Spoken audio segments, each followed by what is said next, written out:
Today's video, we're going to talk about one of the main questions we hear from the clients we work with who have pensions. Now, we work with a lot of people who have pensions, which is rare because only about 20% of people have pensions. But we work with a lot of retired military, we work with a lot of state employees, we work with a lot of people with private companies that have pensions. And as you know, your planning is different with pensions than it's not, right? I mean, we see a lot of people where they come in and see us and they're like, yeah, my advisors never really mentioned the specific planning that we have to do since we have a pension.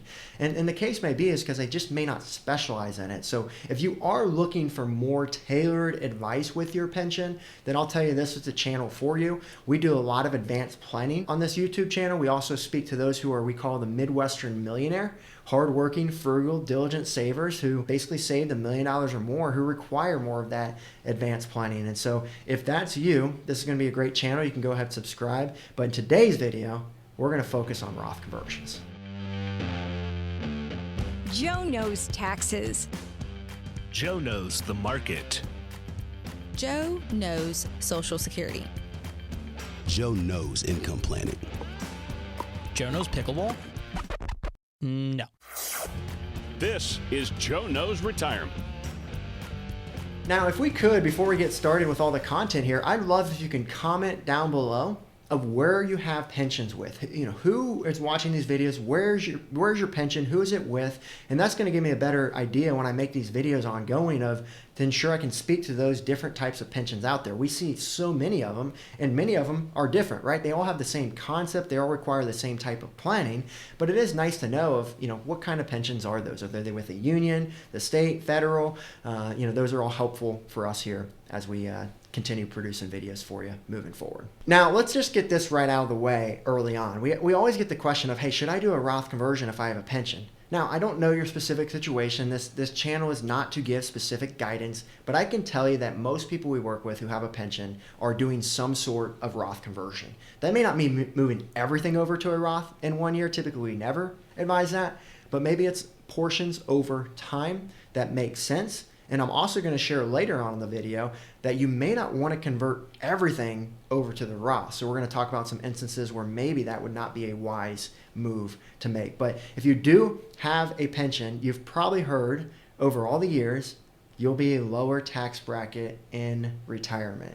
And we were all told this many years ago, and it may have been true for some people, because you have to remember, 1985 and before, Social Security was not taxable. Well, now it is, and if you have a pension, you're probably going to force yourself to have 85% of that count as income, and that on top of your pension, on top of what's called required minimum distributions, what you're forced to take out from those IRAs, 401ks, 403bs that you've been saving into TSP over all these years. Now when you take out money from those, you know, at 73 or 75, you're forced to take out money, and it's going to be counted as tax. And so all three of those are, you know, we call it the three-legged stool, right? You've probably heard before. And so because of that, now that could force you in a higher bracket. And some of you may be state employees that don't have Social Security because of the windfall elimination provision, but we're still seeing those people have, you know, typically higher pensions than most, and then they have still that required minimum distribution, especially if they're a Midwestern millionaire. If you have $1 million or more, your RMD is going to be at least $40,000 by the time you reach 73 or 75. So if you have a pension, this is going to be a very valuable. If you have $1 million or more, going to be even more valuable is typically what we see. So let's talk a little bit further here just about what you need to be aware of when doing Roth conversions. Because as I said, it typically makes sense for many, many people, but now it becomes a game and a strategy of deciding how much. Now, we always want to make this very clear because a Roth conversion in concept is pretty simple. You move money from tax deferred to tax free. I've got an IRA and I'm going to pay my taxes today to move it to a Roth. That's pretty simple. But what else do we need to be aware of? Well, we need to be aware of how much are we going to convert. So the first question is should we do this or not? Typically, that's pretty easy. I've kind of already answered that for the majority of people watching. Again, do your research. I'm not telling everyone to do it, but it does typically make sense. The second question, though, is is why people come and work with us. They already know if they should or shouldn't. It's a matter of how do I do this, and not how do they do it. It's pretty simple, but how do I maximize this? Because if you do a $100,000 Roth conversion, it's not as simple to just say you'll pay 10% or 20% in taxes. You have to look at what your all-in taxes will be. So yes, tax brackets tell us what bracket that would be at. If I'm in the 12% now and I convert 100,000, some of that may be at 12%, some of it may be at 22%, but that's not all. We also have to be aware of how this impacts Social Security taxes, which we'll talk about here today. We have to know how this impacts Medicare premiums. The more your income is, the more you have to pay for Medicare premiums at age 63 and beyond is when that started to be calculated for when you are 65. And so that's always something we need to be aware of. So we're not forcing ourselves to overpay in Medicare, maybe if we don't have to. But we also need to be aware of is maybe we do overpay in Medicare early on to do these Roth conversions, so we don't have to overpay for the rest of our life. So we'll talk through that idea. But again, these are all things we have to be aware of when we're converting, not only now, but where are we going to be in the future, because if our RMD is high, we may already force Medicare premiums to be higher. So now we need to lower the RMDs to go off the point that I just mentioned. And then we have to look at some other special taxes out there, some credits, deductions that phase in and out. We have to look at things like net investment income tax, AMT. All of these play together in this calculation. And so we always say to people, this is not a do-it-yourself project. If you want to do it yourself, go for it. I hope this video can help you try to get as close as possible, but you're really going to need more sophisticated software to really do the calculations, to really run the reports, because part of this too is like we have to see if we do a 100,000 conversion, what's going to be our net worth over time? How much are we going to be in tax savings if we do this? Where are we going to be projected to be in 10 years, right? So when we do tax plans for our clients, I mean, we're going very, very deep. And this isn't just a one-time tax plan, and we have to do this every single year. And typically for our clients, right around this time into the year, we're trying to get really specific in the recommendations to ensure that we are getting a really good idea of what their income is for that year, so that we can be very pointed in our recommendations. And so we'll take 10, 20 hours plus on some clients just to do Roth conversion analysis along with all the other tax planning that we do with our clients. And so that's just going to be something that's very important for you to be aware of as you're trying to do this. And so I would definitely recommend you to get specific help, whether that's a team like us or someone else. Just make sure that team specializes in tax planning and comprehensive financial planning. We see so many firms out there, so many brokers. I don't even call them advisors. They're either brokers or insurance salespeople who call themselves financial advisors, but I wouldn't consider them that. And they may not necessarily be doing anything except investment management and insurance sales. And so you just want to make sure you're working with a team who does all of this. And typically how you know if that team's going to be able to help you is, are they a certified financial planner, right? Do they show that they've studied tax planning? Do they work closely with a CPA at their office to ensure that you can do tax prep all in that one place, so the recommendations they're making are getting implemented into your actual financial plan? We work with so many people who have an attorney over here, a CPA here, and financial planner here, and none of them are collaborating. I mean, if you have $1 million or more, you have more of an advanced situation. We would always recommend to make sure those professionals are coordinating together. And we feel it's so important with our firm. We've decided to have all those professionals in one place to ensure that nothing gets missed, to ensure that we're all collaborating together, to ensure our client doesn't have to overpay for estate planning documents because the attorney tries to push a document that they don't need or may not be able to utilize. And so those are all the things that we look for with that trusted team. So again, whether it's us or someone else, make sure you're meeting with a team. If you would like to meet with us, there should be a link in the description below to schedule a 15-minute call to see if we could be a good fit to explore further, to see if this could make sense for us to help you moving forward. So let's talk through some of these different taxes a little more in detail here. So let's start with the Social Security tax. So basically the way I explain Social Security tax is it could either be tax-free if your income is low enough, or it could be up to 85% taxable. And as your income grows, more of that Social Security starts to become taxable. Now, you probably think, well, I'll never be in a lower income situation with a pension. And I would argue you're probably right. Although you may be in what we call that Social Security tax torpedo, where now you're starting to force Social Security to be more and more taxable. So typically with our clients who have a pension, what we're doing is trying to force them down that torpedo as much as we can. And we do that by typically lowering those required minimum distributions we talked about, so they're not forcing their Social Security to be fully taxable, which means they can have more money in their pocket and less they're paying to Uncle Sam each year when they file their taxes. And so those are things that you can start to get ahead of. And some of you may not have any opportunity to pay less in Social Security taxes. And now the decision is when do you take Social Security, right? Because you could, if you have a pension, maybe you wait to take Social Security till 70. Again, not a recommendation. Not all of our clients do this. But if you do take it at 70, now you have less income from 62 to 70, where you could be doing more Roth conversions and starting to do so at lower rates without having that added Social Security income on top of it. And so when you do get the time to take Social Security, not only do you have a higher amount, but you've got a good chunk already converted over to the Roth. And so that could be a strategy that you look to utilize, based on your specific situation there. And then we've already talked about this a little bit with Medicare premiums, but again, 63 is when you start to calculate what your age 65 benefit will be. So, most people get Part A Medicare. They've paid into it all their life, no problem, no cost. Now, Part B is an added one that majority of people do, unless maybe you have health insurance, with your employer. Maybe you have, FEHB if you're a federal employee that you can utilize instead of Medicare. You need to do an analysis to see what you would choose there. But if you do plan to use Medicare Part B, the amount you pay is going to be based on your income. And so is Medicare Part D as well for prescription drugs. And so the higher your income, the more you pay for Medicare. Now, I'll go on a little rant here and tell you that I don't think this is necessarily fair. I don't like the idea of having to pay more in Medicare because I've been a diligent saver and have done the right things over all my working years, but I get the same coverage as everyone else. Now, I don't like the rules, but I do have to plan with those rules. And so based on that, that's why a Roth conversion can make a lot of sense. So as we talked about earlier, you want to watch doing too big of Roth conversions now where you're having to pay the highest Medicare tier.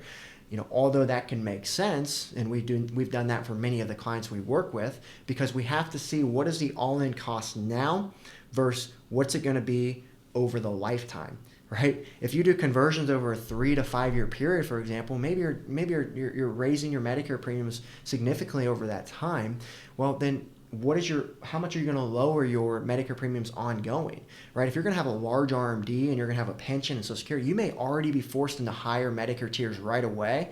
As your required minimum distribution RMD grows over time, you're going to bump up the tiers over and over. And also, here's the consideration with Medicare. Is it in trouble? And most people would argue it is. And so what they could do is lower those tiers to make it cost more for those high income. You've always heard that they want to tax people who have been diligent savers more. This is one way they could do it. One way you could protect yourself is by doing a Roth conversion so you don't show your income as high in the future. And so those are the things you have to calculate as you make this decision. Now, if you're under 63, even more of a reason to look into the Roth conversion because you can convert a higher amount without having to worry about those Medicare premiums coming in. So if you're 60, 61, 62, or even younger, that may not have to be a concern for you. And as we know right now for this year, 24% bracket goes pretty high. The all-in income can be about $400,000 with the standard deduction if you're married that you could either convert, or maybe you have a $200,000 income. That means you could still convert around $200,000 and stay in that 24% bracket, which historically is not too bad if you're going to be in that bracket or higher in the future. Because we know here in a couple short years in 2026, Tax Cuts and Jobs Act is going to expire, which means that most people are now going to be not in the 24% bracket, but they're going to be in the 28% bracket. And then if you're in the 22% bracket, then you're going to be in the 25%. So if we know those are the cases and we know that you're probably going to be in 22 or 24 today's brackets in the future, well, I'd rather pay it at 24 now than 25 or 28 when they go up. So that could be a consideration that you look to implement and take advantage of. So let's also consider your pension options if you have not yet retired. So as you know, you may be able to take a lump sum pension, or maybe you're able to take a partial lump sum option where you can either say, I don't want any monthly payout forever. I just want to take that lump sum and invest it my way. Or I want to take a portion of that pension. I'll get a lower amount ongoing, but now I have more control of that. Again, you need to run the numbers to see if this is going to make sense for you. Some clients it makes a lot of sense. Others we recommend them to keep it where it is. And so it's going to depend on what the numbers show. But if you are looking for more tax planning reason of why to take that lump sum or that partial lump sum, the reasons why is you now have more control to do Roth conversions with that lump sum. If you have $100,000 a year pension payout forever, that's always going to be there. That's always going to bump up your brackets. Versus if you have a lump sum payout, well, now you can say, I'm going to convert X amount this year, and then, over time, that's going to be tax-free in a Roth. Those are going to be some of the considerations to keep in mind. And so we've seen some people value that. Also, if they want to leave money to their kids or grandkids or maybe their spouse Maybe they don't have a survivorship option on that pension, or maybe they didn't elect to choose that survivorship option. Taking that lump sum can be an automatic death benefit to those kids because it can go to them, whereas a pension that doesn't typically go to the kids, for example. So those are all things to look at with that lump sum option. But we have, when it's really close of, hey, should we take the lump sum or should we get the monthly payout?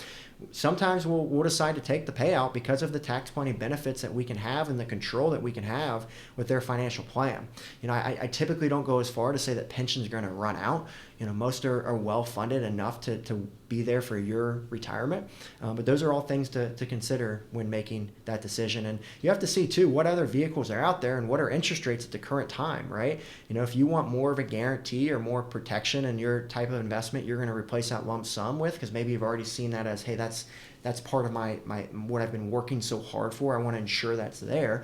Well, then interest rates are going to play a role there. And with interest rates being higher right now, that's where it could make sense to maybe go that lump sum route as well. And so you just have to run the numbers, do the research, and that's something that we do with all of our clients when they make that decision to ensure we're not missing anything, because it can be a big decision over time. Now, one other thing I really want to make very, very clear is if you're married and you want to ensure your spouse is good to go.